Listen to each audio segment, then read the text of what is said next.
Gotta clap, sync up the audio here between all this crap. Now, this is a Rode NT1a. I'm talking to you through this right now.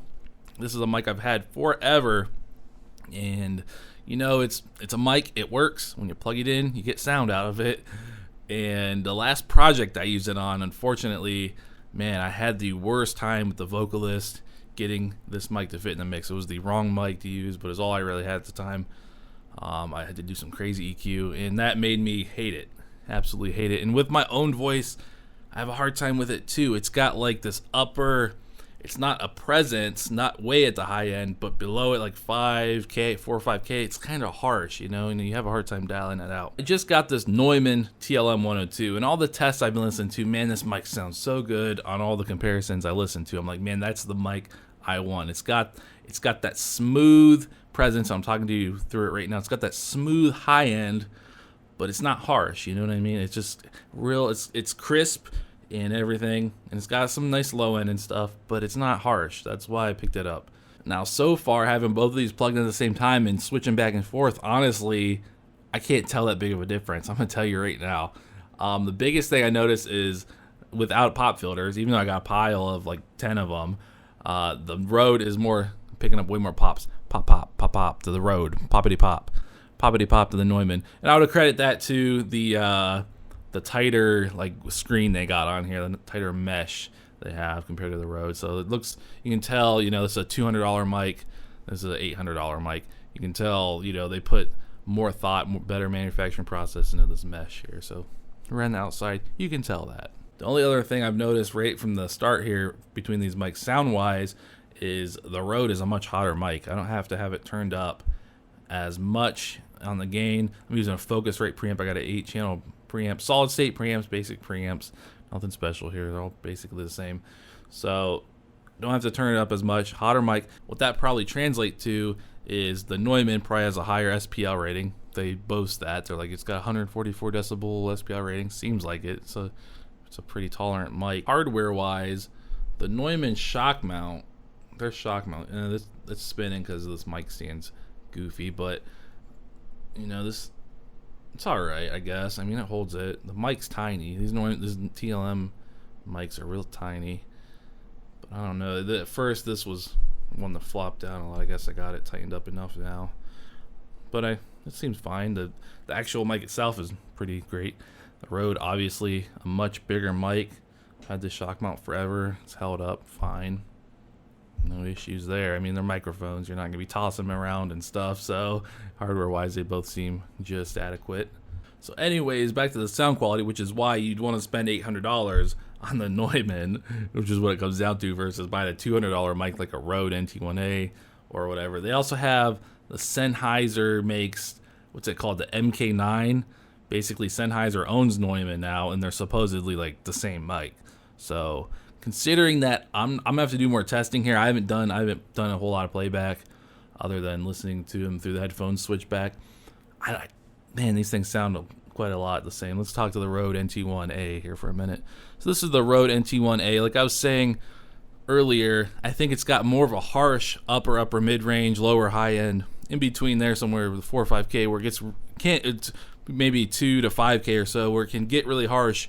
I think it gets really harsh. Doesn't have that very top end sparkle, doesn't stay as smooth as a Neumann, from what I've heard from other sound tests. All right, so I'll talk into the Neumann a little bit here. Now, I can hear that it's got more top end to it, just top end like presence, sparkle, that freaking 10K, 10 to 15K, just like, you know, like, right there, that big sparkle. It does have a bigger low end, I can tell in the headphones, and it just doesn't sound as harsh. So I can tell a little bit of difference when I switch back and forth between them. But is it worth such a big price difference? Now, if you're just doing voiceovers and stuff like that, I'm going to tell you, absolutely not. I have a $50 CAD USB mic that I use just for voiceovers, you know, upstairs on my upstairs computer. You know, that works just fine for that, even though I got to apply some EQ to it to get it to sound like one of these kind of, because out of the box it has all kinds of high end and sounds kind of funky. But a little EQ, it's fine.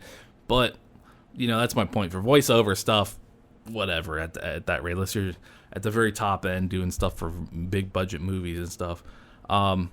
But where it makes a big difference is music and recording vocalists and stuff. That's where you're going to, even these minor differences can come down to it really fitting in the mix or being a total pain in the ass. Now, it's also really important to note that neither of these mics might not be good for you. No large diaphragm condenser might not work for you, because if you're like a male vocalist, heavy rock, heavy metal stuff, honestly, most of the mics like this probably aren't really going to work for you. You'd be better off with the SM7B. For sure, SM7B is a dynamic mic. It's basically an SM57 with a windscreen in front of it. Sounds really, really good for heavy vocals. I would recommend just getting one of those. A lot of people use them for just voiceover stuff, radio stuff too. Really great mics. I don't know, something about the Neumann. I love the sound kind of out of the box with it. What I've heard in demonstrations, like I said, I'm going to compare these more. You can tell for sure that it's a more refined mic, that their gold sputtering process when they make these capsules, so it's better. You know what I mean? This mic's made in Australia. I'm surprised they're not made in China. They're probably made in China now. I don't know. Someone tell me Rode makes their cheap mics in China now. Hell if I know. Made in Germany. It's a Nazi mic. Hitler used a Neumann mic. So that might not appeal to you. You might not want to use a Nazi mic.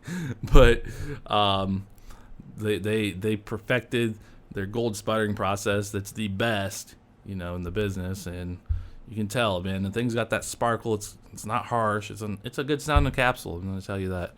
So I'm going to quit blabbing about it. You get out there and purchase a mic for yourself and start putting it to use, because that's what really matters, is the content you're going to make with your microphones is what really actually matters, not these minor differences that I spend a bunch of money on.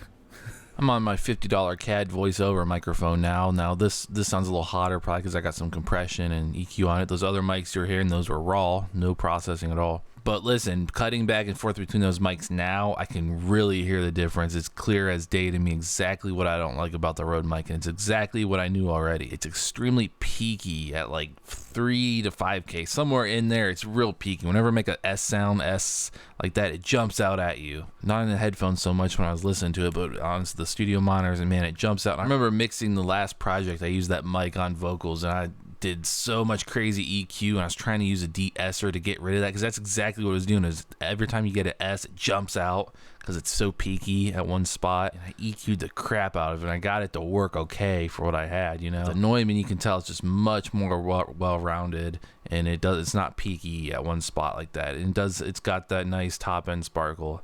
It's a nice mic, man. It's definitely a big upgrade to something usable, at least. Now, like I said, these mics aren't for everybody. If you're a heavy metal vocalist and stuff, you do a lot of screams, even not even that, you just got a gritty voice, get a SM7B, a Shure SM7B. It's a really plain, flat sounding mic, man, but it always comes through on that type of stuff. Works really good. Doesn't have, the good thing is it's not peaky at any spots like these cheap condensers, but it's a lot flatter, but it just cuts through the mix a lot better, and you don't have a lot of crazy overtones and stuff going on. So those work really good for heavy metal vocals.